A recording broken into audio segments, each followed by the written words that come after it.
Johnson leaves it for Crocker. Out of the way, Blake Griffen gets the ball in the low block.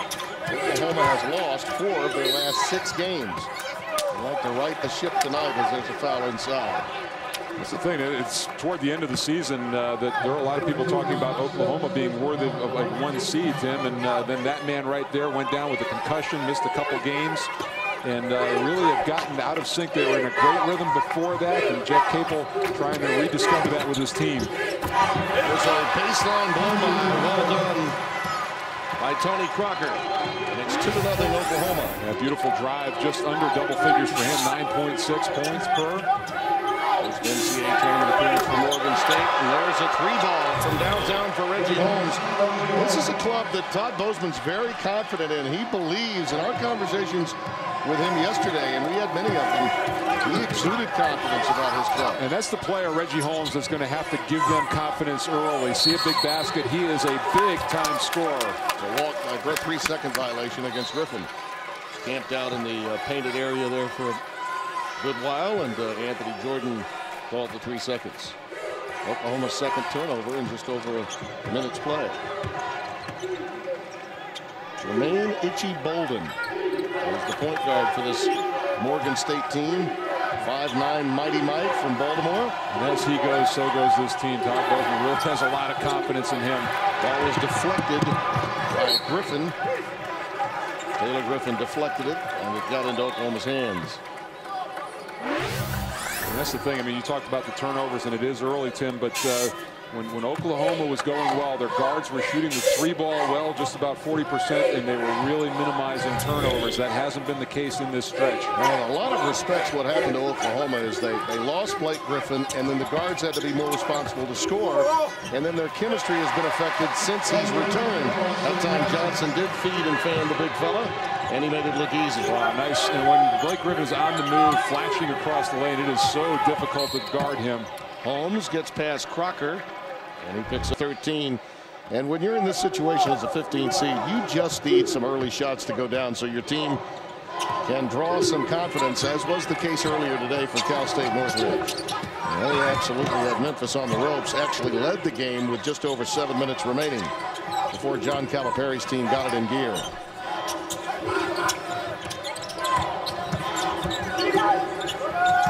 Crocker trying to go backdoor to Davis, still advised, and Reggie Holmes picks it off. Yeah, too many hands between him and where the pass was going. Ill-advised. Itchy driving baseline, unable to get it to go. I think he's the engine. Something good has to happen for Jermaine Itchy Bolden. And once he gets his game going, perhaps the rest of the Morgan State players will draw some confidence. Well, the hard thing is when they're taking it out of the basket like they've been, you don't get many opportunities in the open floor like this. There's a nice end-to-end play, and count the basket. Oklahoma leading it by 5. Blake Griffen has 10 points, and all the others, I mean all the others for both teams, 9 total points. Blake is back on the floor right now. Crocker decides to take it himself, gets the bump, and we'll get to the free throw line. Foul goes against Marquise Catley.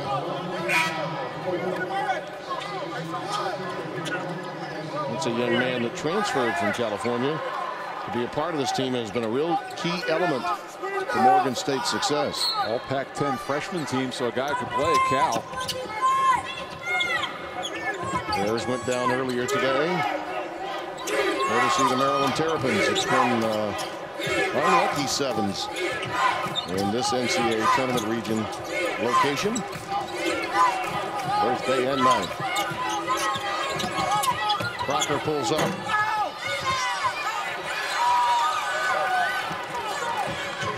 Blake Griffen has 10 of the 12 points. In fact, only 9 points have been scored by all of the participants for both teams, other than those by Griffen. And Marquise Catley warms up, the transfer from California.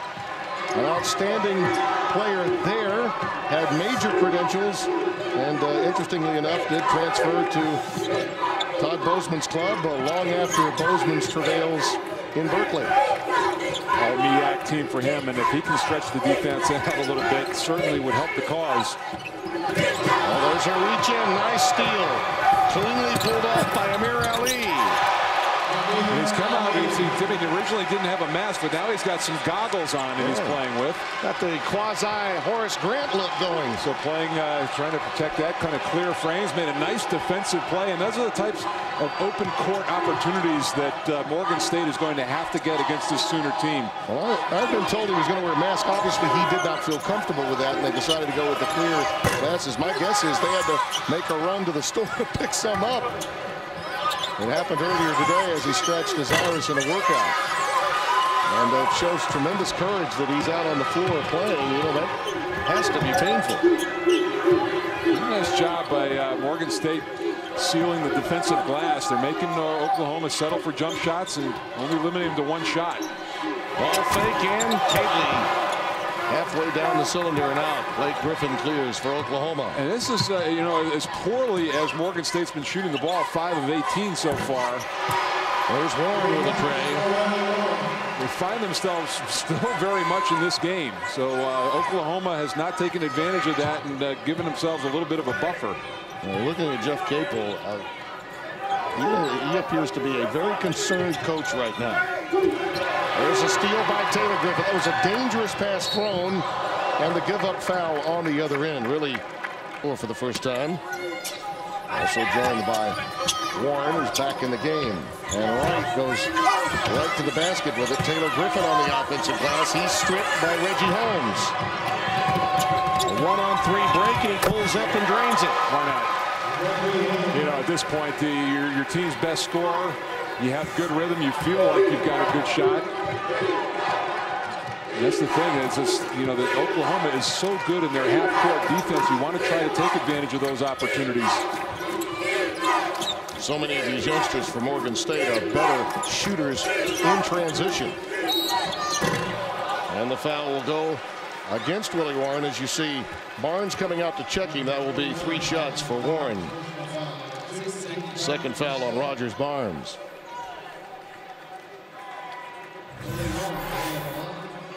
See the team foul story. Morgan State with 7. So Oklahoma in the bonus. The rest of the half, 5:08 remaining. Look at our tournament's history. Let's hope that's the case.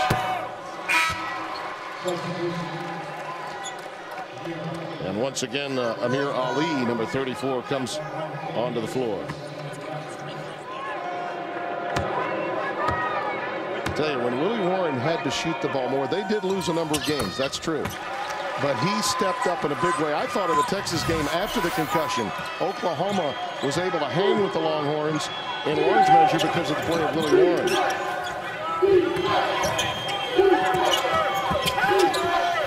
Itchy Bolden feeds Ali. Lost it on the way up. Yeah, if he had gone up with 2 hands, he would have had a much better chance of converting that.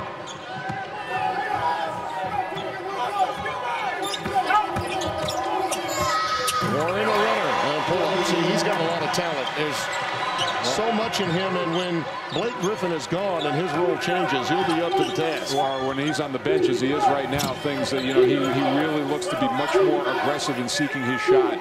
5 quick points for him as Blake Griffin's been on the bench for about a minute or so. He looks to come back in on the next dead ball. 2-3 zone by the Sooners.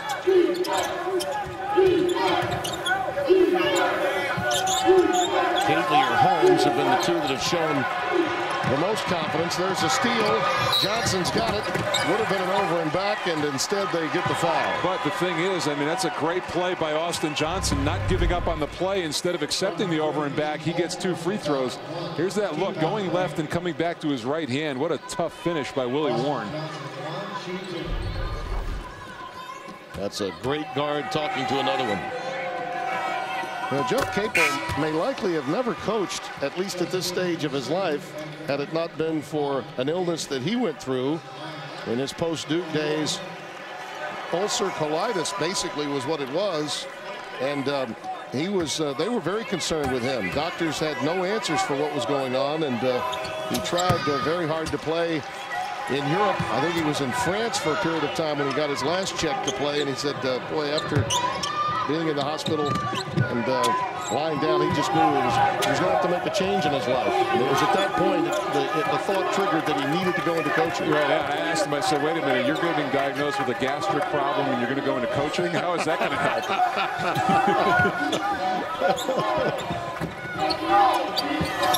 Bolden unable to get that one to fall.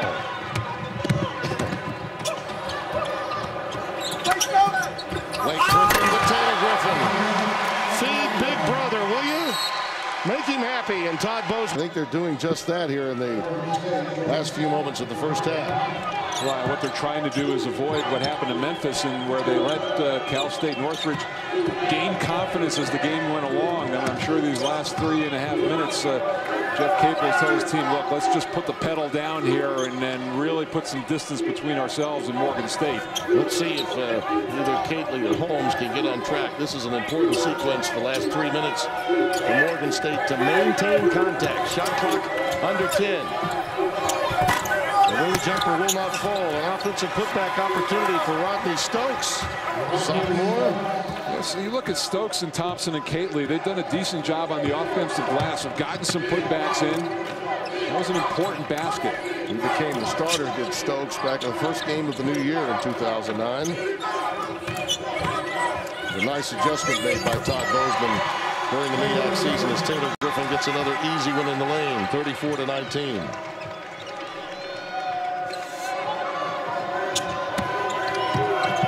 Bolden has really been bothered by the length of Oklahoma along the perimeter as you see the foul going against Cade Davis.